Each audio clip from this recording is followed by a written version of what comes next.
Hello जी, good evening सभी को। नमस्ते, वेरी गुड इवनिंग। कैसे हैं सभी? मेरी ऑडियो वीडियो क्लियर है? एक बार बता दें।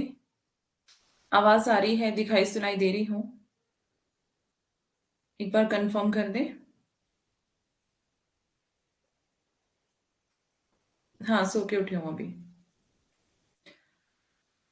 आवाज आ रही है? Yes, okay. क्लियर है?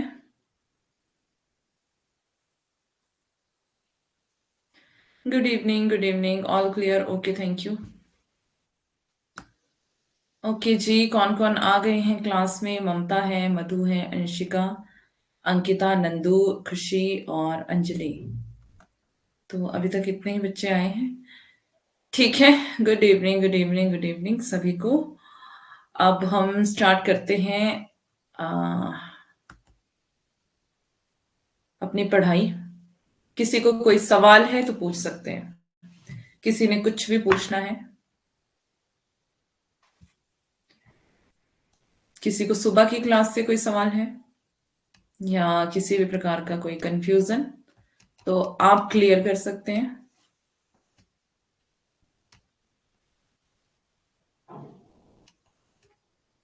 रियलिज्म हमने सुबह की क्लास में पढ़ा था। Good evening Neha, Anjali. Realism पढ़ा था सुबह वाली क्लास में, यथार्थवाद। और उसके बाद विद्वानों के कथन, इसके बारे में क्या क्या है। और यथार्थवाद के रूप देखे थे, बाह्य रूप, भीतरी रूप। ठीक है। एक बार ऐसे ही रिवीजन करते चलेंगे, देखते चलेंगे सुबह हमने क्या क्या पढ़ा था। फिर देखा था हमने इससे संबंधित पारिभाषिक शब्दावली। और यथार्थवाद का जन्म और विकास कहाँ से हुआ। यथार्थवादी साहित्य की प्रवृत्तियां हमने पढ़ा था। और उसके बाद हमने देखा था हिंदी साहित्य में यथार्थवाद कहाँ से शुरू हुआ, कौन पहले प्रवर्तक थे। ठीक है। इसके दोष और गुणों के बारे में हमने देखा था। उसके बाद कुछ पाश्चात्य साहित्यकारों के नाम भी हमने देखे थे जो यथार्थवाद से संबंधित हैं।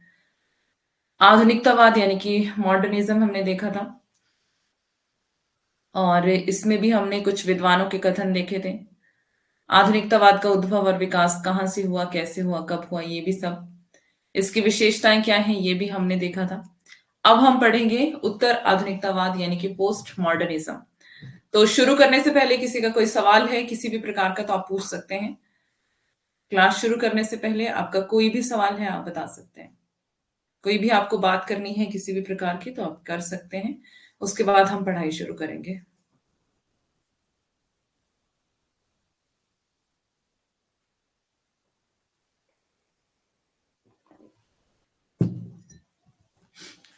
कहिए।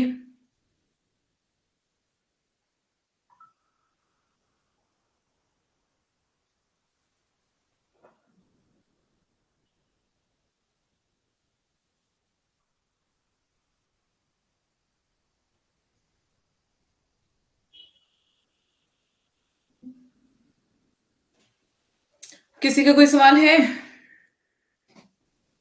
यस, नो, कंफर्म करेंगे।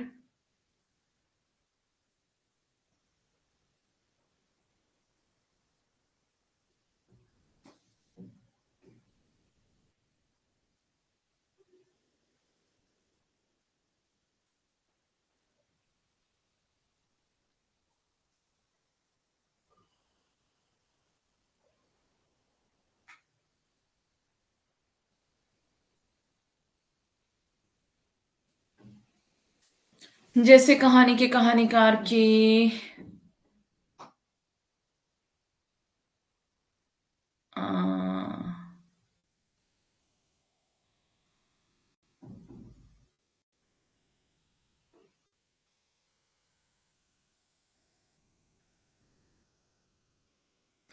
क्रम वाइज रचनाओं में ट्रिक कैसे याद करें? अभी तो नहीं है। अच्छा, लेखकों के नाम कैसे याद करें? अच्छा, इसके लिए मैंने आपको बताया था ना, सबसे पहले तो एक एक विधा उठा लो, है ना। इसको खाली पेज पर बताती हूँ।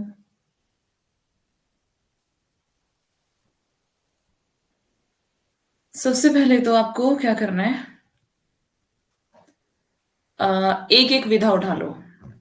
लाइक कहानी, नाटक, उपन्यास, है ना। तो मान लो कहानी है।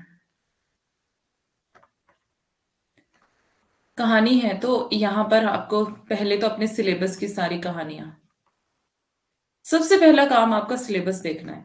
ठीक है, तो सिलेबस की जो कहानियां हैं, फर्स्ट ऑफ ऑल आपको उनके बारे में देखना है कि कितनी कहानियां आपके सिलेबस में हैं और उनकी डेट क्या है। ठीक है, फिर उनको आपस में आपको क्रम में लगाना है, कौन सी पहले है, कौन सी बाद में है, कौन सी उसके बाद, कौन सी उसके बाद।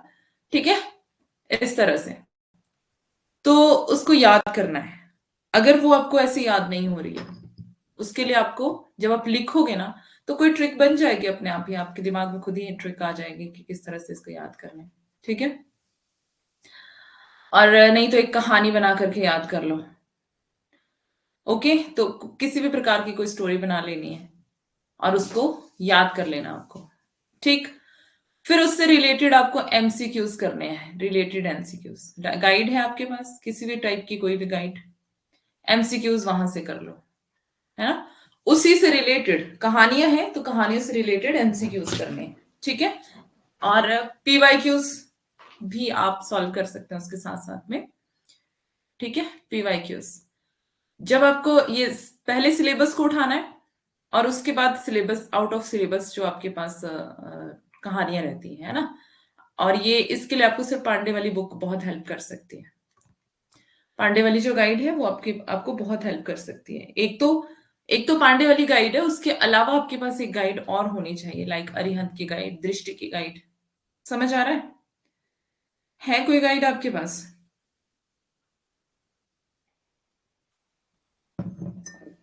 तो जैसे आपके पास कोई भी गाइड है तो जो भी गाइड्स होती है ना, तो उसमें ना दिया होता है, मीन्स कहानियां हैं, जैसे मान लो कहानियां दी होंगी उसमें शॉर्ट में, उसके बाद लास्ट में उसके एमसीक्यूज होंगे। दृष्टि है, हाँ, तो तब तो आपके लिए इजी है, दृष्टि है भी बहुत अच्छी, तो वहां से एमसीक्यूज कर लो। ठीक है, आपको फिर अपने आप को जांचना है कि कहाँ से कैसे मुझे मतलब कमी आ रही है, कहाँ पे प्रॉब्लम आ रही है, क्या चीज मुझे याद नहीं हुई है ना। तो उससे रिलेटेड आप क्विज कर लो, क्विज क्विज में हो, मतलब टेलीग्राम पे हो, उससे रिलेटेड क्विज कर लो कहानियों से, है ना। तो धीरे धीरे चीजें याद हो जाएंगी। यूनिट 3 रह गई है बस अपनी, थोड़ा सा फर्स्ट यूनिट बाकी, तो मैक्सिमम सिलेबस हो ही गया है अपना। हाँ, बस यूनिट 3 रह गई है, और यूनिट 1 तो मैं आपको ऐसे ही करवाऊंगी मैं, जैसे मैं अभी लिख रही हूँ खाली पेज पर। तो ऐसे हम इंपॉर्टेंट चीजों को देख लेंगे, मतलब जो बहुत ज्यादा इंपॉर्टेंट आपके एग्जाम के लिहाज से, जो हर बार पूछा जाता है, वो हम देखेंगे ज्यादा, है ना। उसी पर हम ज्यादा फोकस करेंगे, इससे हम ज्यादा चीजों को कवर भी कर पाएंगे और अच्छे से हम दोनों हैं, दोनों हैं। तो दोनों को आपको यूज करना है, सब सब बच्चों को यही मेरी गाइडलाइन है कि पांडे वाली गाइड आपके आपके पास होनी चाहिए, है ना। पांडे आपके पास होनी चाहिए फर्स्ट ऑफ ऑल। आपको बिल्कुल भी टाइम वेस्ट नहीं करना। कहानी कहानी वाला पोर्शन है ना, पहले ही इंडेक्स में जा करके आपको देख लेना है कि कहाँ पर कहानियां हैं, कौन से पेज पर कहानियां हैं, कौन से पेज पर उपन्यास है, कौन से पेज पर नाटक है। ठीक है, कौन से पेज पर आलोचना है, इस तरह से सब कुछ आपको देख लेना, पेज नंबर देख के। तो जहां से शुरू होता है ना, वहां पर आपको एक बुक मार्क लेना है ना। एक बुक मार्क लेना है। बुक मार्क कैसा भी ले सकते हो आप। अच्छा रहेगा अगर आप ऐसा वाला लेंगे जिसको आप चिपका के थोड़ा बाहर को निकाल सको, है ना। और उसके ऊपर मोटा मोटा आपको लिख देना है ये, ऐसे बुक मार्क बाहर को निकाल देना है और वहां पे लिख देना कहानी। ठीक है, कि ये कहानियों वाला पोर्शन है, ये इतना आपका बाहर रहेगा, वो कहानी लिखा होगा उसके ऊपर। अब आपको कहानी देखनी है, आपको फटाफट वही पेज निकालना है। ऐसे ही करके उपन्यासों में, नाटकों में, हर एक उसमें आपको ऐसे बुक मार्क लगा लेना है ना। नमस्ते। पांडे वाली बुक पूरी पढ़नी है, पूरी पढ़नी। अगर आप उसको 4 बार पढ़ जाएंगे ना, मतलब कोशिश करो कि 4-5 बार उसको पढ़ लो। सिंपल पढ़ना है बस आपको, ठीक है? और बहुत सारी चीज़ें याद हो जाएँगी, ऐसे ही। जब आप प्रीवियस ईयर पेपर सॉल्व करेंगे तो भी आपको ये वाली ट्रिक बहुत काम आएगी। देखो ये वाली ट्रिक मुझे किसी ने नहीं बताई, खुद से सीखी है अपने अनुभवों से। तो आपके लिए ये आसान करने का तरीका है कि कैसे आपको मतलब ईज़ी वे में आप ये कर सकते हैं। Good evening. तो इस तरह से एक-एक विधा को उठाओ, एक-एक विधा को उठाओ और पहले तो सिलेबस पे ध्यान दो कि आपके सिलेबस में क्या-क्या है। लेट हो गई थी, ओके कोई बात नहीं आरती। तो क्या करना है आपको कि सबसे पहले सिलेबस लेना है, पहले सिलेबस की चीज़ें कवर करनी है। सिलेबस के नाटक, कहानी, उपन्यास एवरीथिंग सबसे पहले आपको वो कवर करना है, ठीक है? और उन्हीं को आपस में पहले आपको क्रम से लगाना है। उन्हीं को क्रम से लगाना है, ठीक है? उसके बाद आपको आगे आगे का काम शुरू करना है। डॉक्टर के पास गई थी। अच्छा, अभी कैसे हो आप आरती? अभी ठीक हो?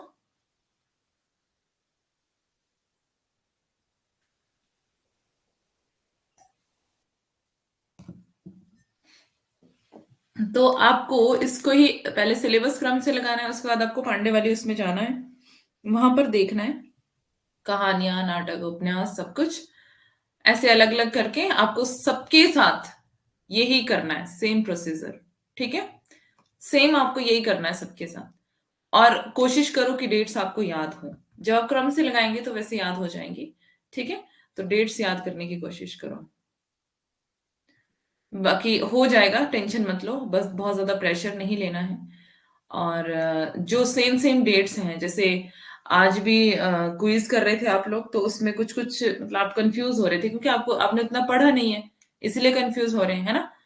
तो क्या क्वेश्चन था वो जो सुबह पूछ रहे थे आप लोग? एक उदय शंकर भट्ट का था वो नाटक और किसका था? जानकी मंगल, है ना? जानकी मंगल नाटक के ऊपर जैसे आप कन्फ्यूज़ हो रहे थे। अब जानकी मंगल एक रचना है ना?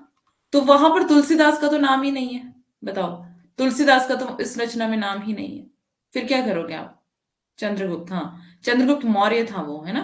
तो चंद्रगुप्त अलग है, चंद्रगुप्त मौर्य अलग है। तो वो एक जैसी रचनाएं हैं जिनमें आप कंफ्यूज हो सकते हो, ठीक है? तो उन अलग अलग एक जैसी रचनाओं में आपको कंफ्यूजन होता है, तो उसको ठीक करने के लिए आपको क्या करना पड़ेगा? एक मिनट रुकना ना।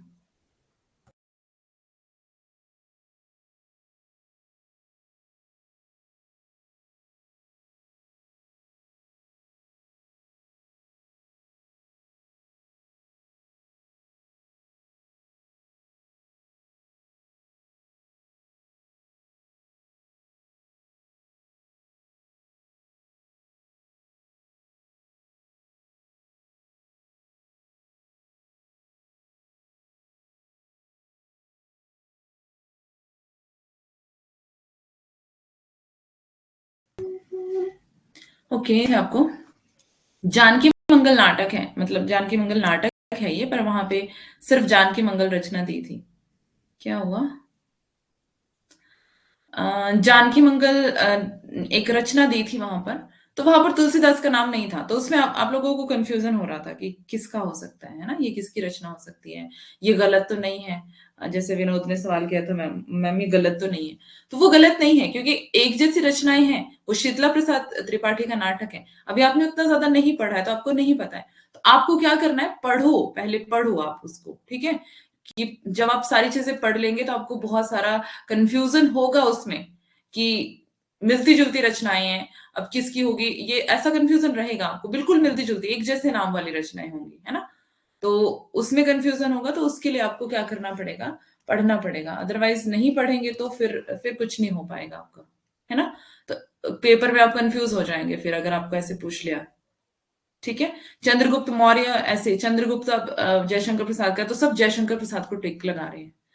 तो वो चंद्रगुप्त मौर्य था। तो एक जैसी रचनाएँ आपको एग्ज़ाम में भी बहुत देखने को मिलेंगी, क्विज़ में भी मिलेंगी और हर जगह मतलब एक जैसी रचनाएँ प्रीवियस ईयर के पेपर भी आप सॉल्व करेंगे, उसमें भी आपको एक जैसी रचनाएँ मिलेंगी। तो आपको जब तक आप नहीं पढ़ेंगे तब तक आप इन चीज़ों को क्लियर नहीं कर पाएँगे, है ना? तो पढ़ना पड़ेगा आपको और जो पांडे वाली गाइड है उसको 3-4 बार पढ़ लो, तो बहुत सारी चीज़ें आपको वैसे ही माइंड में बैठ जाएँगी। दूसरी बात ये रही कि जब क्रम से लगाने वाली रचनाएं हैं उनके लिए आपको यही करना है। ठीक है, पहले तो विधाओं को उठाओ।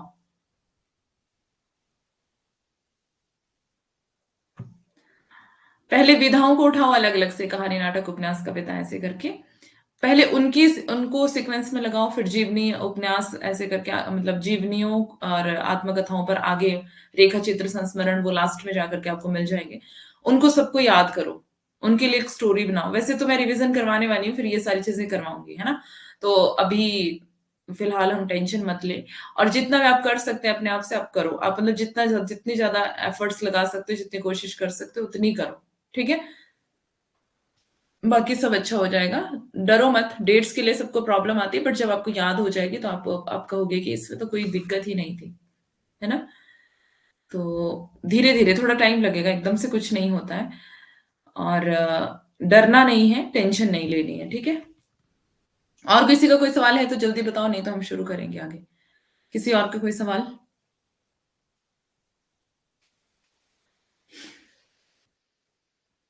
बोलो।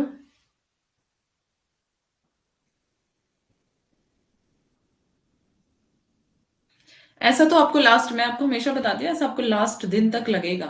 एग्जाम में जब बैठ भी जाओगे ना, वहां पे आपको यही लगेगा कि कुछ नहीं पढ़ा मैंने।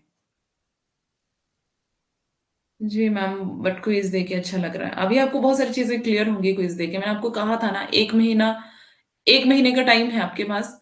और मतलब 1 महीने के बाद आप खुद ही मुझे बोलोगे कि चेंज आया है, क्विज करके चेंज आया। हाँ, आज ही करती हूँ। कालक्रम में लिखने का, हाँ जी, उसको शुरू करो।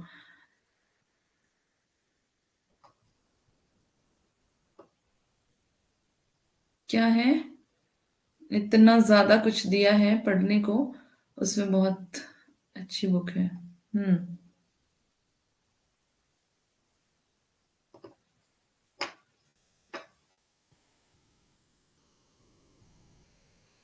क्विज का ये है कि वो प्रैक्टिस है, तो आप जितनी ज्यादा कर सकते हैं तो उसको करो, प्रैक्टिस को करो, क्योंकि प्रैक्टिस बहुत ज्यादा जरूरी है ना। प्रैक्टिस बहुत ज्यादा जरूरी है, जितनी ज्यादा प्रैक्टिस करेंगे उतना ज्यादा परफेक्ट होते जाएंगे, परफेक्शन की तरफ बढ़ते जाएंगे आप। तो क्विज करो, और फायदा होगा आपको, अच्छा लगेगा, ठीक है। चलो, अब उत्तर आधुनिकतावाद, पोस्ट मॉडर्निज्म पढ़ते हैं हम। ठीक है, सभी तैयार हैं? जल्दी से स्माइल करेंगे सभी, और हम आगे चलेंगे फटाफट। आज आपकी क्लास है ना 7 बजे? और आज कितनी तारीख है? 12। 12। संडे को क्लास लूंगी सुबह, मंडे को मेरा एग्जाम है, और एग्जाम भी मेरा चंडीगढ़ में सेंटर आया है, बहुत दूर है। तो देखते हैं कैसे होता है, मतलब मंडे को तो क्लास नहीं ले पाऊंगी, संडे का कोई भरोसा नहीं है। तो शायद 1-2 दिन मुझे छुट्टी भी लेनी पड़े, है ना। क्योंकि चंडीगढ़ जाना है तो आना जाना उसमें पूरा दिन चला जाएगा, पूरा दिन। भी मतलब कह सकते हैं कि एक दिन पहले ही जाना पड़ेगा। मेरा मेरा एग्जाम है एसएससी का, तो एक दिन पहले जाना पड़ेगा मुझे। और क्योंकि मॉर्निंग में एग्जाम है, और 7 बजे, मतलब पौने 7 बजे वहां पर पहुंचना है सेंटर में। तो मंडे आपकी छुट्टी रहेगी। मैंने सोचा था कि अगर शिमला में ही होगा तो मंडे में शाम की क्लास ले लूंगी, बट अब नहीं ले पाऊंगी मैं। वाह, चंडीगढ़ गर्मी भी बहुत होगी, और हम सहन भी नहीं कर पाएंगे गर्मी, है ना। ठंड में रहने वाले लोग, all the best, thank you. चलो, अभी फिलहाल मतलब ये बताने के लिए कि छुट्टी लेनी पड़ेगी मुझे 1-2 दिन, तो आपको खुद से तैयारी करनी है, ठीक है। पीडीएफ जो दे के जाऊंगी मैं आपको, तो वो पीडीएफ आपको पढ़नी भी है, और उसमें से आपको मतलब नोट्स भी बनाने हैं, ठीक है। Thank you. तो आपको नोट्स भी बनाने हैं पीडीएफ से, और अभी मैंने 2 पीडीएफ अपलोड नहीं किए हैं, नाटक और उपन्यास की, तो वो भी मैं कर दूंगी जल्दी ही। तो आपको ये सारी जो जो कुछ पढ़ा दिया है मैंने, है ना, ये तो कंप्लीट शायद हो ही जाएगा तब तक। 4th यूनिट हमारी, 3rd यूनिट फिर एग्जाम के बाद करते हैं, है ना। उसके बाद 1st यूनिट थोड़ी सी रह जाएगी, उसके बाद हम रिवीजन स्टार्ट कर देंगे। तो आपको मैं ट्रिक के साथ, मतलब साथ में मिलके काम करेंगे, टेंशन मत लो। ट्रिक्स के साथ हम याद करेंगे चीजों को, है ना। तो अभी फिलहाल कोई भी टेंशन ना ले, लेकिन पढ़ना छोड़ना नहीं है, पढ़ना है, ज्यादा ज्यादा पढ़ना है ना। चलिए, थैंक यू वेरी मच। अब पढ़ते हैं उत्तर आधुनिकतावाद, पोस्ट मॉडर्निज्म। उत्तर आधुनिकतावाद अंग्रेजी के पोस्ट मॉडर्निज्म शब्द का हिंदी रूपांतरण है। ये पढ़ा तो नहीं था ना सुबह हमने? पोस्ट शब्द का अर्थ है बाद में। उत्तर आधुनिकता अपने अर्थ में आधुनिकता की समाप्ति अथवा आधुनिकता के विस्तार की घोषणा का रूप है। उत्तर आधुनिकता को लेकर विद्वानों में मतभेद रहा है। कुछ विद्वान इसे आधुनिकता की समाप्ति तो कुछ विद्वान इसे आधुनिकता का विस्तार मानते हैं। तो कुछ विद्वान क्या मानते हैं? आधुनिकता खत्म हो गई। और कुछ विद्वान क्या मानते हैं कि आधुनिकता फैल रही है, विस्तार हो रहा है, विस्तृत हो रही है। इसका प्रयोग द्वितीय विश्व युद्ध के बाद किया गया। आधुनिकता के अंत की घोषणा के पश्चात किया गया। उत्तर आधुनिकता के प्रवर्तक या जनक किसको माना जाता है? उत्तर आधुनिकता की पहली परिकल्पना अर्नाल्ड टायनबी ने किया था। उन्होंने अपनी पुस्तक अ स्टडी ऑफ हिस्ट्री में कहा है कि आज से लगभग 120 वर्ष पूर्व सन 1850 से 57 के बीच में आधुनिक युग समाप्त हो गया। उस समय तक अर्नाल्ड टायनबी अपनी पुस्तक अ स्टडी ऑफ हिस्ट्री के 5वें भाग में पहुंचे थे, जिसका प्रकाशन 1939 में हुआ था। उन्होंने दो यूरोपीय युद्धों 1918 से 39 के बीच के समय के लिए उत्तर आधुनिक शब्द का प्रयोग कर दिया था। उन्होंने उत्तर आधुनिकता का मसीहा नीत्शे को माना है। ये नीत्शे, ठीक है, नीत्शे ऐसे भी लिखा मिलेगा, मतलब यही है एक्चुअल इसकी जो वर्तनी है, और ऐसे भी कहीं कहीं मिल जाएगा आपको। ठीक है, क्लियर दिख रहा है ना? तो इन्होंने किसको माना है उत्तर आधुनिकता का जनक या फिर मसीहा? नीत्शे को माना है। नीत्शे का नाम आपको याद रखना है। ओके, परिभाषाएं देखते हैं। और अर्नाल्ड टायनबी के शब्दों में, आधुनिकता के बाद उत्तर आधुनिकतावाद तब शुरू होता है जब लोग कई अर्थों में अपने जीवन, विचार एवं भावनाओं में तार्किकता एवं संगति को त्याग कर अतार्किकता एवं असंगतियों को अपना लेते हैं। उनके अनुसार उत्तर आधुनिकता की चेतना विगत को एवं विगत के प्रतिमानों को भुला देने का सक्रिय उत्साह है, जिसमें समग्रता एवं तार्किकता का कोई स्थान नहीं है।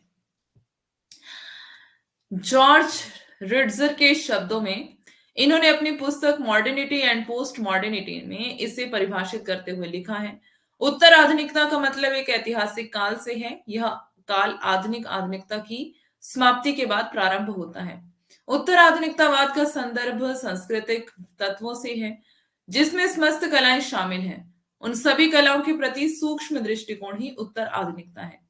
जेम्सन के शब्दों में, इन्होंने अपनी पुस्तक post modernism the culture logic of late capitalism के उत्तर आधुनिकता को पूंजीवाद की विकास की विशेष अवस्था के निर्माण का कारण मानते हैं।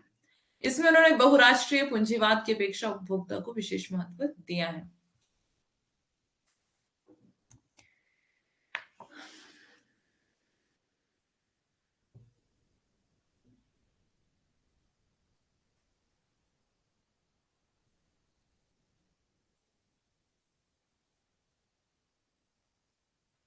हाँ जी, जॉर्ज रिचर्ड अलग है, बिल्कुल। रिचर्ड्स अलग है, रिचर्ड्स है वो, रिचर्ड।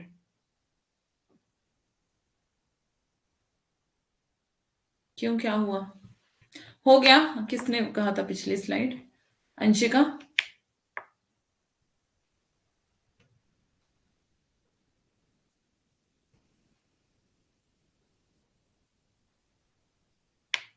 अंशिका, हो गया? चले आगे।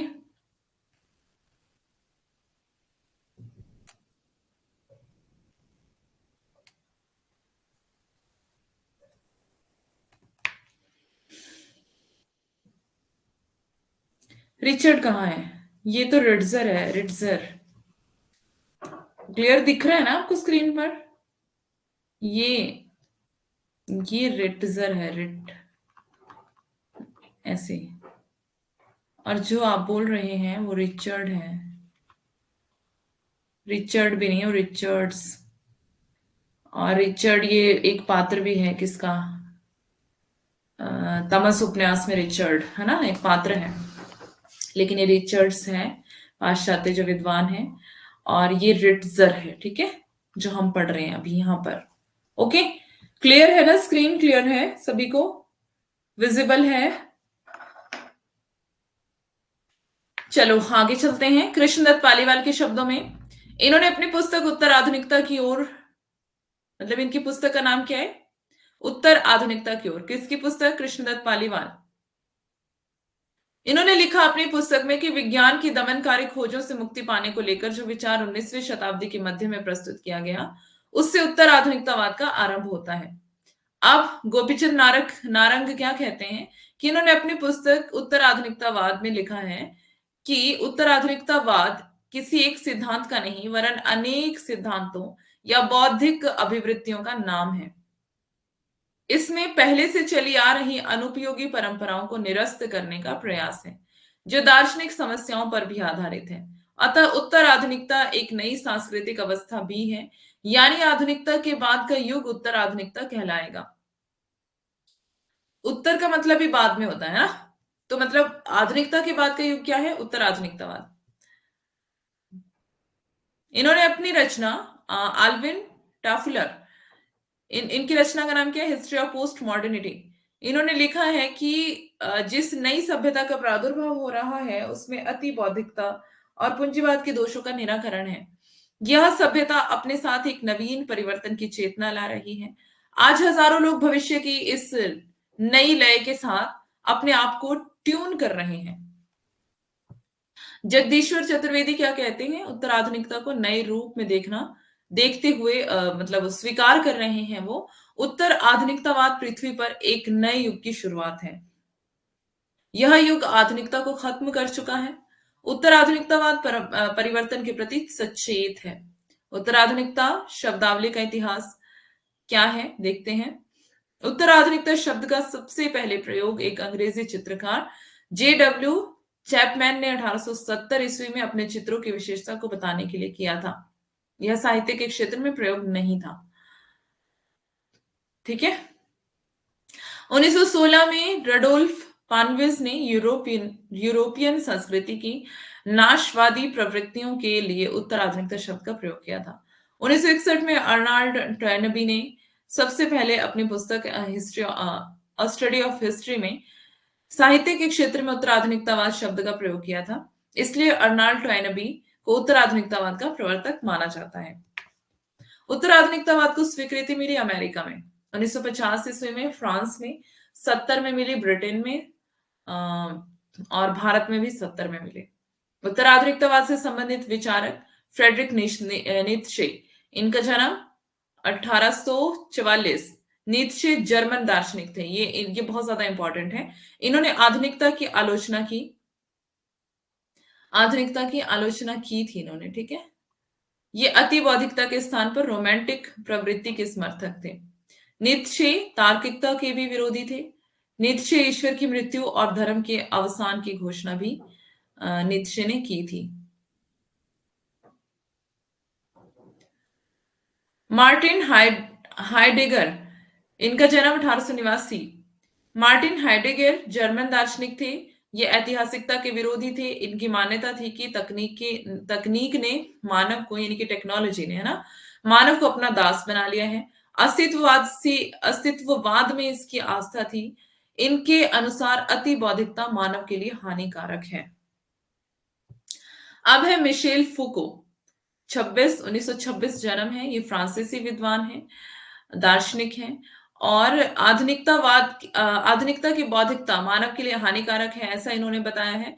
कला व जीवन के लिए नए प्रतिमान खोजने की आवश्यकता है। विज्ञान के प्रति मोह से छुटकारा पाना इन्होंने बताया है। इनकी रचनाएं हैं मिशेल फूको की मैडनेस एंड सिविलाइजेशन, समय है 1961। The birth of the clinic 1963। The order of things 66। The archaeology of नोबेल 1969। Discipline and punish the birth of the prison 75। A history of sexuality 1986। इनकी यह पुस्तक निधन के बाद प्रकाशित हुई थी। अब आते हैं जैक देरिदा या फिर जॉक देरिदा, ऐसे भी आपको इनका नाम लिखा मिलेगा। तो ध्यान दें, ये इंपॉर्टेंट है। जैक डेरिडा फ्रांसीसी दार्शनिक थे, इन्होंने यथार्थवाद पर बल दिया था। यथार्थवाद, रियलिज्म हमने पीछे पढ़ा था जो सुबह की क्लास में, है ना। विरोधी तत्वों पर विरोधी तत्वों में सामंजस्य पर बल दिया इन्होंने। एक विश्व भाषा का इन्होंने समर्थन किया, मतलब कि एक विश्व भाषा होनी चाहिए, ऐसा इन्होंने कहा। ये विखंडनवाद के प्रवर्तक हैं। विखंडनवाद के प्रवर्तक जॉक देरिडा, ठीक है। ये पूछा जाता है कि विखंडनवाद के प्रवर्तक कौन है, ध्यान देंगे। इनके विचार से तार्किकता सीमित होनी चाहिए। अब आते हैं लियोतार्द। लियोतार्द का जन्म जो है वो 1924 में हुआ है। उत्तर आधुनिकता आत्मा का द्वंद है, इन्होंने ऐसा कहा है। इन्होंने सार्वभौम वैधता का समर्थन किया, महिला एवं पुरुषों की समानता पर बल दिया, विभिन्नता का समर्थन किया। उत्तर आधुनिकता की विशेषताएं और मान्यताएं देखते हैं क्या है। उत्तर आधुनिकता व्यक्ति या सामाजिक इकाइयों की स्वतंत्रता के पक्ष में तर्क करता है।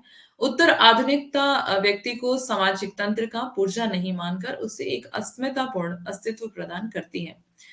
उत्तर आधुनिकता में ज्ञान की जगह उपभोग की प्रधानता है।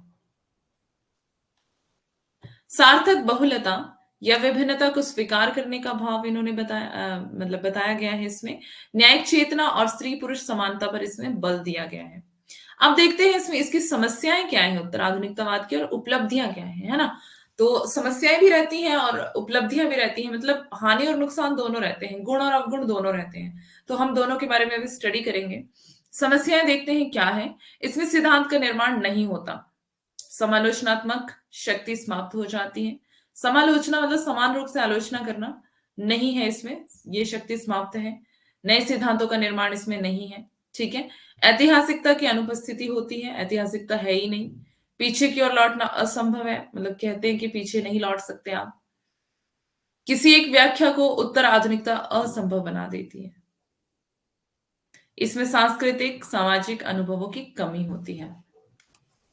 उपलब्धियां देखते हैं इसकी क्या है। वास्तविक ज्ञान पर बल दिया जाता है। व्यक्ति के व्यक्तिगत पहचान का समर्थन, मतलब एक व्यक्ति की जो व्यक्तिगत पहचान है उसका समर्थन इसमें किया गया है। अति बौद्धिकता से मुक्ति और बहुलतावाद और पुनर्मूल्यांकन पर बल दिया गया है इसमें। अब देखते हैं उत्तर आधुनिकता और साहित्य। साहित्य में क्या योगदान रहा है इसका, है ना। उत्तर आधुनिकता का पोस्ट मॉडर्निज्म। काव्य रचना में अनेक अधूरी पंक्तियां होती हैं जिसे पाठक स्वयं अपनी कल्पना और अनुभव के आधार पर समझ सकता है ना। ऐसा आपने बहुत बार देखा होगा कि कोई भी, मतलब बहुत सारी ऐसी रचनाएं होती हैं जिसमें पूरा मतलब उसका कंक्लूजन नहीं दिया होता है। कंक्लूजन पाठक के ऊपर रखा जाता है, वो क्या निकालता है, क्या अर्थ निकालता है इसका, ऐसा पाठक को ही, मतलब पाठक के ऊपर डिपेंड होता है, मतलब छोड़ दिया जाता है कि पाठक खुद ही डिसीजन ले ले कि क्या, है ना, क्या निर्णय है इसका, क्या सारांश है इसका, क्या कंक्लूजन निकलता है। तो बता रही है काव्य में विखंडनवाद से ग्रहण किया गया है। कवि को एक निश्चित काव्य के लिए बाध्य नहीं है, वह मुक्त निर्माण कर सकता है। ऐसे नहीं कि कोई कवि है तो निश्चित काव्य रचना ही कर सकता है, वो कुछ भी रचना कर सकता है, कुछ भी लिख सकता है। कवि मुक्त है, स्वतंत्र है। कवि मुक्त विचरण करता है, सॉरी, कविता मुक्त विचरण करती है। कविता वाद विहीन होती है, मतलब वाद विवाद के लिए कोई जगह नहीं है। दलित साहित्य, नारी विमर्श, आंचलिक उपन्यास उत्तर आधुनिकता का प्रमाण है। तो दलित साहित्य और नारी विमर्श, मतलब दलित साहित्य दलितों का फेवर करता है, नारी विमर्श नारी का फेवर करता है ना। और आंचलिक उपन्यास उत्तर आधुनिकतावाद के परिणाम है, ठीक है। उत्तराधुनिकता से संबंधित प्रमुख योजनाएं। विचारधारा का अंत। अब देखो ये किस किस ने क्या क्या कहा है, ये बहुत ज्यादा इंपॉर्टेंट है। जो इसकी इसकी योजनाएं हैं, किस किस ने क्या क्या योजना दी है ना। तो विचारधारा का अंत किसने कहा, डैनियल बेल ने किया विचारधारा का अंत। मनुष्य की मृत्यु को किसने घोषणा की मनुष्य की मृत्यु की, जॉक देरिडा। मनुष्य मनुष्य मर चुका है। लेखक की मृत्यु की घोषणा किसने की, रोला बार्थ ने, ठीक है। उपन्यास के अंत की घोषणा किसने की, लॉयन ट्रिलिंग ने इसकी घोषणा की। पारंगत परंपरागत शैलियों की मरती हुई विधाएं एडमंड विल्सन ने की है, ठीक है। तो ये अभी आपको समझ नहीं आ रहा होगा, इसको थोड़ा डिटेल में समझाना पड़ेगा, तो इसको कल की क्लास में मैं इसको समझाती हूँ आपको, ठीक है। तो ये ऐसे आपको समझ नहीं आएगा। ओके, तो आगे चलते हैं। अब मतलब इसको आपने याद वैसे इतना ही रखना है, ये आपको ऐसे पूछा जाएगा पेपर में कि विचारधारा का मतलब ऐसे दिया जाएगा आपको, ये मिलान करने के लिए, है ना। मिलान वाले को प्रश्न होते हैं ना, ऐसे करके। तो यहाँ पर दे दिया जाएगा आपको मनुष्य की मृत्यु, और आपको इसको इसके साथ मिलान करना है, इसको जॉब देरेदा, है ना, ऐसे करके। तो मिलान वाले क्वेश्चन इसमें ज्यादा आते हैं कि किसने किस चीज की घोषणा की है। अजीब अजीब नाम है, याद हो जाएंगे, ये ऐसे अजीब लगते हैं लेकिन याद हो जाएंगे, टेंशन मत लो। ओके, ये सबको याद करने ही पड़ते हैं, तो डोंट वरी, हो जाएंगे याद। इसके लिए भी क्विज बना दो, मतलब बनी होगी मेरे पास, देखूंगी मैं। तो बार बार करेंगे तो याद हो जाएगा अपने आप ही, है ना। गलत करोगे बार बार तो एक बार तो सही करने में आ ही जाओगे। ओके, उत्तराधुनिकतावाद से संबंधित प्रमुख विचारक और हिंदी साहित्यकार। तो देखते हैं। आधुनिक विचारक फ्रेडरिक नीत्शे, जन्म इनका 1844, मार्टिन हाइडेगर 1884, मिशेल फूको, पीछे भी हम इनके जन्म काल देख चुके हैं, तो बस इनके याद रख लेना। 1926, जॉक देरेदा 1930, जॉ फ्रांसवा लियोतार्द 26, जो बॉद्रिया 1929, और हेडन वाइट जन्म 28। इतना ज्यादा नहीं पूछा जाता, बट हो सकता है कि कुछ कुछ पूछ लिया जाता है। नीत्शे का पूछ सकता है, हाइडेगर का पूछ सकता है, दरेदा का पूछ सकता है, लियोतार्द का पूछ सकता है। ये चार तो इंपॉर्टेंट है ही है इसमें, है ना। तो इन चारों को तो आपको मतलब बहुत अच्छे से देख लेना है, बाकियों को चाहे रहने भी देना। हिंदी साहित्यकार समस्त दलित लेखक और समस्त नारी विमर्श से संबंधित है। ठीक है, मतलब जितने भी जो पोस्ट मॉडर्निज्म से संबंधित है वो सारे दलित लेखक और सारे जो नारी विमर्श के लेखक हैं वो सारे इसमें आते हैं। ठीक है, अब देखते हैं रचनाएं। आंचलिक उपन्यासकार और समकालीन रचना से संबंधित सब सब इसमें, मतलब सब इसमें उत्तर आधुनिकतावाद के अंदर आती है ये सारी चीज। आधुनिकतावाद और उत्तर आधुनिकतावाद में अंतर क्या है, अब ये देखते हैं। अब यहाँ पर अंतर बताया गया है कि ये एक तरफ आधुनिकतावाद दिया है, एक तरफ उत्तर आधुनिकतावाद। तो अभिजनवाद और कठोरता, इसमें मतलब आधुनिकतावाद में क्या है, अभिजनवाद और कठोरता है, उच्च संस्कृति है और परंपराएं भी है ना। मतलब परंपराओं के अंदर रह करके काम करना है। ठीक है, और मितव्ययता और अनुशासन, कम खर्च करना है आधुनिकता में, और अनुशासन बना के रखना है। समग्रता, क्या हो गया, समग्रता और एक रूपता, निरंकुश, सोशल इंजीनियरिंग, निश्चितता और संश्लेषण, ये सारी चीजें आधुनिकतावाद में आती हैं। उसके बाद उत्तर आधुनिकतावाद में जनप्रिय उपभोक्तावाद और लचीलापन। उत्तर आधुनिकतावाद में लोक संस्कृति है, और मतलब बहुत ज्यादा उच्च संस्कृति नहीं है ना, मीडियम दर्जे की है। पता नहीं कितने बचे हैं। मौज मस्ती भी है इसमें उत्तर आधुनिकतावाद में, है ना। मतलब मजे से रह सकते हैं, कोई दिक्कत नहीं है। यहाँ पर आपको संस्कृति अनुशासन में रहना पड़ेगा आधुनिकतावाद में। उत्तर आधुनिकतावाद में कोई ज्यादा अनुशासन पालन करने की जरूरत नहीं है।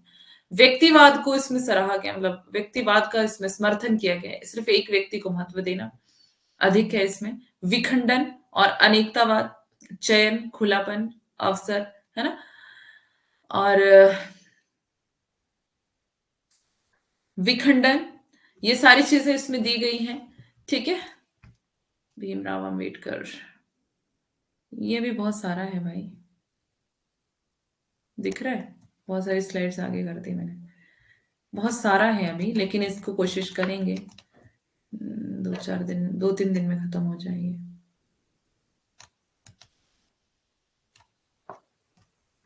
डॉक्टर भीमराव अंबेडकर को देखते हैं। अंबेडकर का प्रारंभिक जीवन, सबसे पहले 14 अप्रैल 1891 में इंदौर के पास मऊ छावनी में इनका जन्म हुआ था। अंबेडकर अपने माता पिता की 14वीं संतान थे। इनका परिवार कबीर पंथ को मानने वाले मराठी मूल का था। निधन हुआ इनका 6 दिसंबर को, जो कि कोई हमें याद रखना नहीं है। पिता का नाम रामजी वल्द मलोजी सकपाल था, ये भी हमने याद रखने की जरूरत नहीं है। माँ इनकी भीमा माई। ठीक है, नोट्स पीडीएफ सुनीता मैंने कल ही डाल दी थी ये वाली पीडीएफ। ठीक है, मतलब ऑलरेडी अपलोडेड है ये ऐप पर। ओके, ऐप पर डाली हुई है। 14 तक करा देना। 14, आज 12 है ना, 14 तक कोशिश करूंगी मैं, क्योंकि 15 संडे है, 16 मंडे है, और मतलब एग्जाम, अपने एग्जाम से पहले पहले इसको कोशिश करूंगी कवर हो जाए।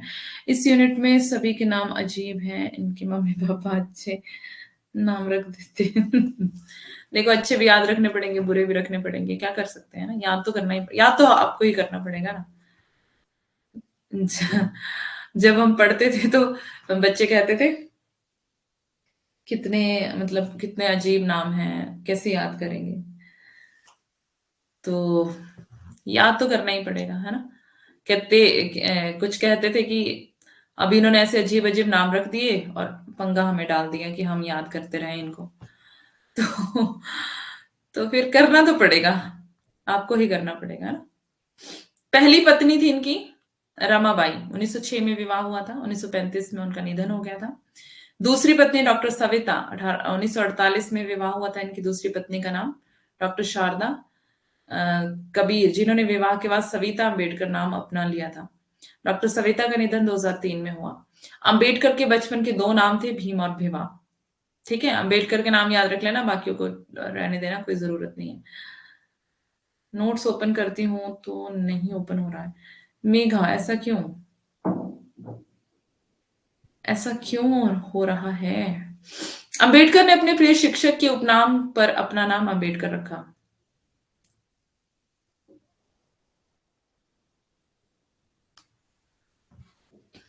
इनकी प्राइमरी शिक्षा दापोली नामक गांव महाराष्ट्र में हुई थी। मिडिल स्कूल की शिक्षा सतारा के सरकारी स्कूल में हुई थी। मुंबई के मराठा हाई स्कूल 1908 ईस्वी में मैट्रिक की परीक्षा उत्तीर्ण की। 1910 में एल्फिंस्टन कॉलेज से इंटर परीक्षा उत्तीर्ण की। 1913 ईस्वी में इन्होंने क्या किया था, इसी कॉलेज से बीए की शिक्षा उत्तीर्ण की। PDF read and right app download कर लेना। रीड एंड राइट ऐप भी होती है? नहीं पता आपको, ऐसा क्यों? सबके साथ ये दिक्कत नहीं हो रही है ना? हाँ, आपके पास ऐप नहीं है, ऐप अच्छी चाहिए उसके लिए ना, ऐप अच्छी चाहिए उसके लिए, तो अच्छी ऐप डाउनलोड करो और उसमें हो जाएगा, ठीक है। उच्चतर शिक्षा गायकवाड़ छात्रवृत्ति के आधार पर 1913 ईस्वी में अमेरिका के कोलंबिया विश्वविद्यालय में दाखिला लिया। 915 1915 होगा, 1915 ईस्वी में एमए यानी कि अर्थशास्त्र में इंडियन कॉमर्स थीसिस के साथ किया। पीएचडी कोलंबिया विश्वविद्यालय से, मतलब काफी पढ़े लिखे थे। शोध का विषय था इनका the national dividend of India, historic and analytical study. तो ये इनके शोध का विषय रहा। London school of economics and political science में 1916 ईस्वी में प्रवेश लिया। इसके बाद वे भारत आ गए। भारत आकर वे 1917 में बड़ौदा के महाराज के सैन्य सचिव बने। 1917 ईस्वी में उन्होंने त्याग पत्र दे दिया। प्रोफेसर पद की नियुक्ति 1918 ईस्वी में सिडनहैम कॉलेज कॉमर्स एंड इकोनॉमिक्स में पॉलिटिकल इकोनॉमी के प्रोफेसर बने ये। साप्ताहिक पत्र मूक नायक, ये पत्र इनका इंपॉर्टेंट है, ठीक है। साप्ताहिक था ये पत्र मूक नायक, ध्यान देंगे इसको। कौन सा ऐप डाउनलोड करना है? एक तो एक WPS ऑफिस करके एक ऐप होगी ना, उसको भी डाउनलोड कर सकते हो आप। Okay, PDF reader and writing भी अच्छी है, देख लेना, इसको भी ट्राई कर लेना, ठीक है। मतलब ट्राई कर लेना, दोनों में से जो भी आपको मतलब आपका पीडीएफ खुलना चाहिए, कोई भी आप डाउनलोड कर लो, नो प्रॉब्लम। ओके, प्रोफेसरी के दौरान ही कोल्हापुर के महाराज साहू से जुड़ा हुआ। इनके सहयोग से मराठी भाषा में उन्होंने 1920 ईस्वी में साप्ताहिक पत्र मूक नायक निकाला, ठीक है। WPS में नहीं खुलता? अच्छा, जहां पे आपका खुलता है वहां पे खोल के देख लेना, ठीक है, क्योंकि बहुत सारी एप्स अवेलेबल हैं प्ले स्टोर में।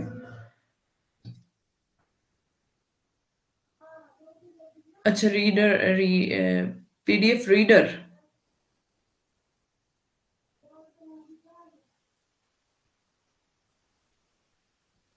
इन्होंने 4 बुक्स लिखी थी। Evolution of caste, thoughts of Pakistan, who work the order, and untouchables. अच्छा जी, ओके, ठीक है। इनका जो इन्होंने जो पत्र निकाला है, इसको ध्यान में रखेंगे, ठीक है। इस पत्र के माध्यम से अन्याय के विरुद्ध इन्होंने स्वर बुलंद किया था, ध्यान देंगे। पुनः लंदन प्रस्थान 1920 में बड़ौदा के महाराज से छात्रवृत्ति एवं अपने एक मित्र नवल से रुपए उधार लेकर पुनः लंदन चले गए। 1921 में लंदन स्कूल ऑफ क्या है ये, provincial decentralisation of imperial finance in British India में मास्टर ऑफ साइंस की उपाधि प्राप्त की। 1922 ईस्वी में London Gray's Inn bar law की उपाधि भी प्राप्त की। इतनी सारी पढ़ाई भाई। 1923 में द प्रॉब्लम ऑफ रूपी पर डॉक्टर ऑफ साइंस अर्थशास्त्र की उपाधि प्राप्त की। 1923 में भारत लौटने के बाद उन्होंने अपने फारसी मित्र नवल बथेना के सहयोग से वकील के रूप में प्रैक्टिस आरंभ कर दिया। 1923 में बहिष्कृत भारत पाक्षिक समाचार पत्र बंबई से निकाला। इंपॉर्टेंट जो इन्होंने समाचार पत्र पत्रिका निकाली, ध्यान रखना। 20 जुलाई 1924 में बहिष्कृत हितकारिणी सभा की स्थापना इन्होंने करवाई, ये भी ध्यान रखना। 1925 में मुंबई में प्रेसिडेंसी में नेपाली नामक स्थान पर प्रांतीय दल वर्ग सम्मेलन की अध्यक्षता की। 1930 में अखिल भारतीय दलित वर्ग संघर्ष का अध्यक्ष पद ग्रहण किया, AIDCA। यहां पर भेज रहे हो, यहां पर कहां खुलेगा ये, उधर ग्रुप में भेज दो, टेलीग्राम पर भेज दो। 1930-31 में लंदन में आयोजित प्रथम एवं द्वितीय गोलमेज सम्मेलनों में दलितों के प्रतिनिधि के रूप में भाग लिया। 19 मार्च 1927 में कोलाबा जिले के महात्नगर निगम के द्वारा निर्मित चावदार तालाब, जहां अछूतों को पानी भरने की मनाही थी, वहीं पर उन्होंने विशाल जनसभा कर तालाब का पानी पिया। मतलब ये बता रहे हैं कि अछूतों को वहां पानी भरने के लिए मना था, तो इन्होंने वहीं पर जनसभा की और तालाब का पानी पिया। यही इन्हें लोगों के द्वारा बाबा साहिब नाम मिला था, ठीक है। इनको बाबा साहिब नाम पर 24 दिसंबर 1927 में अंबेडकर ने मनुस्मृति को अग्नि में होम कर दिया। अब क्यों इन्होंने मनुस्मृति को अग्नि में होम किया होगा, है ना, जिससे ब्राह्मणों को सर्वोच्च और शूद्रों को नीचा बताया गया है। तो बता रहे हैं कि ब्राह्मणों को उसमें उच्च और शूद्रों को नीचा बताया गया है, और इसीलिए इन्होंने उसको जला दिया था। सही बात है, पढ़ाई करने से कुछ भी हो जाता है ना। समर्पण, संघर्ष और समर्पण। ये आदमी खाली बैठा ही नहीं, कभी भारत कभी लंदन। तभी तो इतना बड़ा संविधान लिख दिया। General OBC SC ST difference, हाँ सही बात है, बहुत बड़ी बात है ये, मतलब काफी डिग्री इनके पास है। अंबेडकर दर्शन की महत्वपूर्ण बातें। अब देखते हैं अंबेडकर दर्शन में क्या महत्वपूर्ण बातें हैं। अंबेडकरवाद स्वाधीनता आंदोलन के दौरान उत्पन्न हुई एक प्रमुख विचारधारा थी, जिसने दलितों पर होने वाले शोषण और दमन के विरुद्ध काफी उग्र तेवर अपनाया था। अंबेडकर ने अपने गहन तर्क और चिंतन के आधार पर एक नए सामाजिक आंदोलन का सूत्रपात किया, जिसे आगे चलकर उनके समर्थकों ने अंबेडकरवाद नाम दिया। अंबेडकरवाद दलित समस्या को भारत की बड़ी समस्या मानता है। अंबेडकरवाद में सबसे जो मुख्य बात है वो यही है, राष्ट्रीय एकता के नाम पर दलित समस्या को ताल देने की प्रवृत्ति से स्वीकार नहीं है। अंबेडकर ने स्वयं कहा था कि दलित समुदाय को सिर्फ देश के एक अंग के रूप में नहीं समझा जा सकता है, क्योंकि वह देश से अलग थलग पड़ा हुआ वंचित अंग है।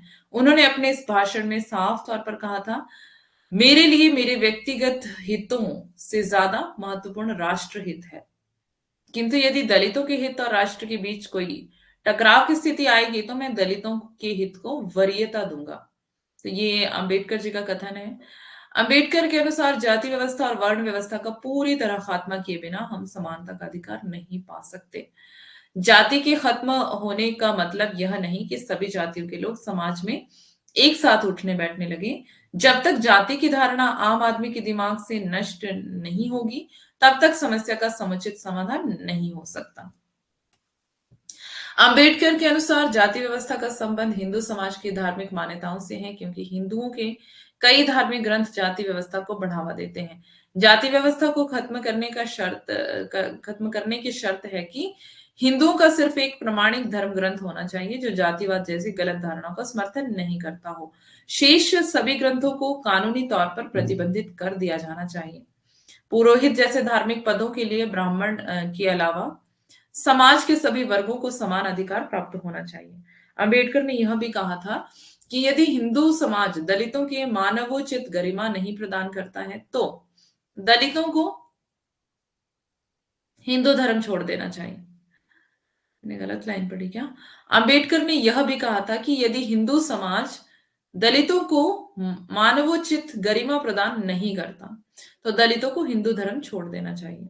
उन्होंने स्वयं 1556 ईस्वी में अपनी मृत्यु से कुछ महीने पहले अपने हजारों समर्थकों के साथ हिंदू धर्म छोड़कर बौद्ध धर्म अपना लिया था। यहीं से नव बौद्ध आंदोलन की शुरुआत हुई थी। उनका मानना था कि इस धर्म में झूठी या नकली कल्पनाएं नहीं है।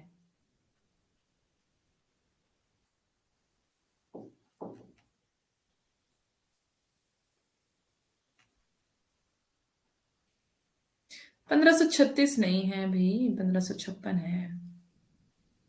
36 पढ़ा क्या मैंने? आर्टिकल्स के बारे में, हाँ। आर्टिकल्स एक्चुअली आपको लैंग्वेज से ही पूछा जाएगा, बाकी कुछ नहीं पूछता है आर्टिकल में। भाषा से पूछा गया है सिर्फ, ठीक है।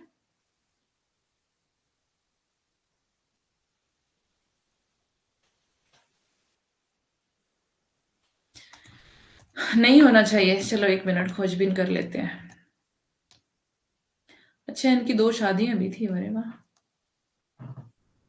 क्यों? यहाँ पर लिखा है इनका निधन, जिसको मैंने यहाँ काट दिया था।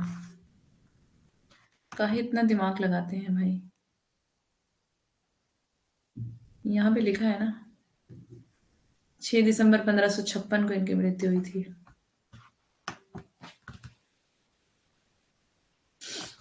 दिख रहा है ये?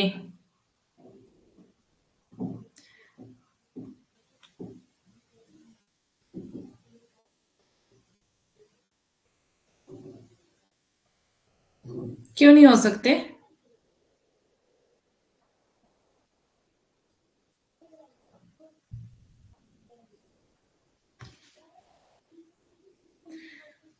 तो मतलब परेशान क्यों करते हो यार?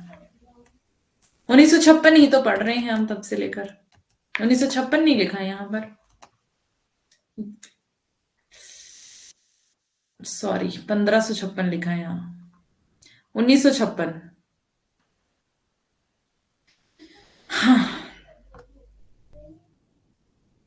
थोड़ा दिमाग लगा लेना चाहिए यहाँ पर। क्या मतलब? चलो इसको करेक्ट कर देती हूँ मैं यहाँ। इतना तो दिमाग भी लगा सकता है इंसान।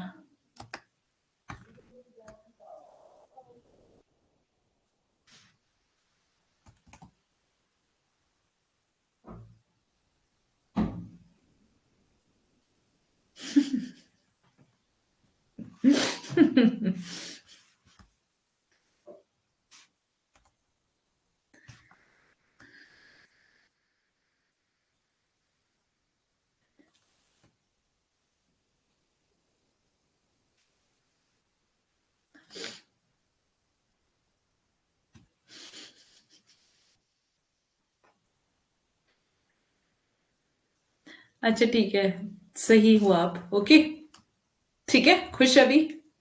आप सही थे, मैंने इसको सही कर दिया। Okay, sorry from my side. उन्होंने स्वयं 1956 ईस्वी में मृत्यु से कुछ महीने पहले अपने हजारों समर्थकों के साथ हिंदू धर्म छोड़कर बौद्ध धर्म अपना लिया था। यहीं से नव बौद्ध आंदोलन की शुरुआत हुई थी। उनका मानना था कि इस धर्म में झूठी या नकली कल्पनाएं नहीं है। अच्छा, सॉरी बोल दिया ना।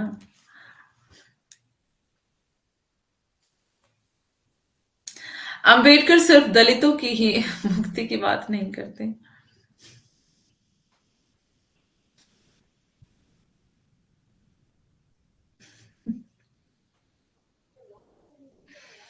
हाँ, वो दिमाग सारे लोग नहीं लगा सकते ना।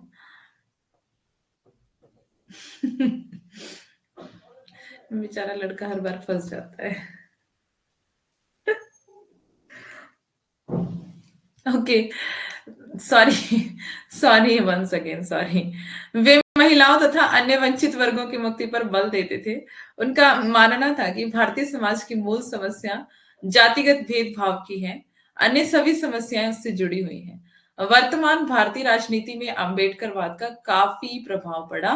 इसका पहला महत्वपूर्ण उदाहरण कांशीराम द्वारा 1978 ईस्वी में स्थापित बामसेफ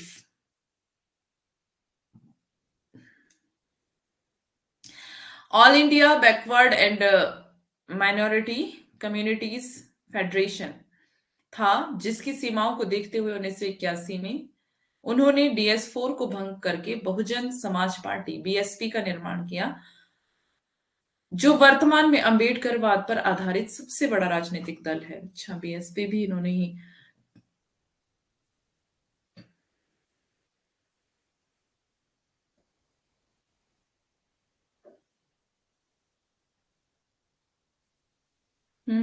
अच्छा, अब मैंने अपने लिए नहीं बोला, बाकी तुम्हें लगता है कि बाकी लोग यहाँ पर बेवकूफ हैं।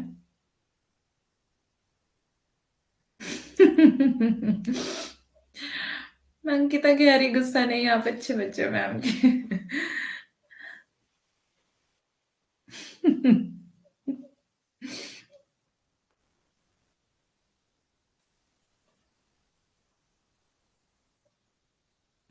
टाइम हो गया। चलो यहाँ पर खत्म कर देते हैं। नोटिफिकेशन आ गया, ओके।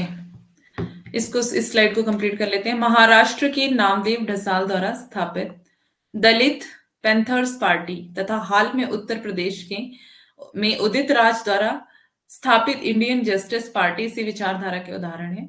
महाराष्ट्र में रामदास अठावले की रिपब्लिकन पार्टी ऑफ इंडिया भी इसी विचारधारा से प्रभावित है। ठीक है, तो ये अगला, यहाँ ध्यान रखना हमने कल क्या पढ़ना है। अंबेडकर दर्शन, अंबेडकर के राजनीतिक विचार पढ़ना है। और ये कौन से नंबर की स्लाइड है मुझे याद दिलाना है कल सुबह। ठीक है, तो ये है जी 110, 110वें नंबर पर हम हैं। तो ये मुझे कल याद दिला देना। ओ भाई, इतना लंबा क्या लिख दिया मधु आपने। हाँ, thank you ma'am, nice class. Ma'am आपके ऐसे टीचर हमें पहले क्यों नहीं मिले। मेरी क्या है, मेरी जीजी की पोस्टिंग शिमला हुआ है और फ्यूचर कभी शिमला आना हुआ तो आपसे मिलेंगे मैम जी। ओके जी, गुड नाइट, जरूर मिलेंगे। अच्छा, आगे क्या लिखा है आपने। Good night ma'am, filler form की पूरी टीम बहुत अच्छा पढ़ाती है सर। मैम बट आप बहुत डीप में अच्छे से समझाते हो मैम। मैं आपके MCQs देखती हूँ बट आंसर करने में देर लगता है। Thank you ma'am. Next month मैं जयपुर जा रही हूँ, सबके हो सके तो सर से मिल भी सकती हूँ। अच्छा जी, ओके ओके ओके मधु, ठीक है, जरूर आपसे भी मिलेंगे हम। Okay ma'am, thank you so much, nice class, thank you जी। 2 दिन और, 2 दिन और। अच्छा, तो तुम धमकियां देने, ठीक है, तुम दो धमकियां, कोई बात नहीं। Nice class, okay Shweta, thank you Anshika, most welcome. Bye Shweta, thanks ma'am, okay most welcome SS। अब रुलाओगे क्या गुरु जी। अंकिता तो सुबह ही रोने लग गई थी, सर नहीं आएंगे अब क्लास में। ये धमकियां देने आता है लड़का, 2 दिन और, 4 दिन और, अब नहीं आऊंगा, है ना। आप बहुत अच्छा पढ़ाते हो मैम, शुक्रिया। आपने भी ये कहा मुझे कि आप बहुत अच्छा पढ़ाते हो, बहुत, ये तो मेरे लिए बहुत खुशी की बात है। हाँ, ना जाने कब मिलना होगा। होशियार तो तुम बहुत बनते हो।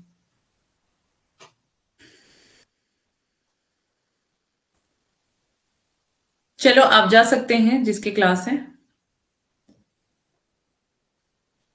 अपनी क्लास में जाओ भाई, आपका छूट जाएगा।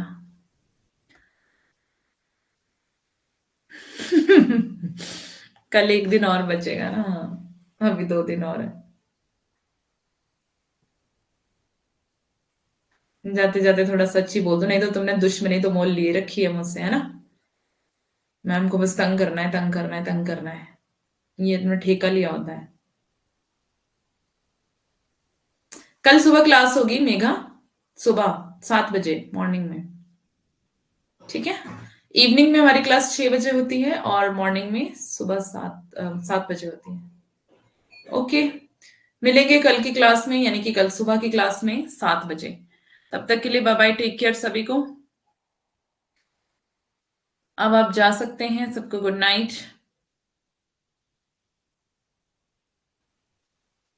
अच्छा बनने की कोशिश करता हूँ, पर कोशिशें अक्सर अक्सर नाकामयाब हो जाती हैं। कोई बात नहीं, आप कोशिश जारी रखें, है ना।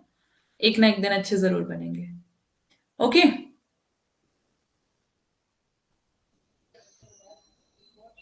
वैसे भी एक दिन और तो है ही तुम्हारा क्लास में। कोई समझता ही नहीं है, हाँ। सही बात है। ज्वाइन नहीं हो पाती मॉर्निंग में। ओके मेगा, कोई बात नहीं, आप रिकॉर्डेड क्लास देख लेना, मतलब देख लिया करो, और शाम की क्लास में 6 बजे तो हम मिलते ही हैं, है ना।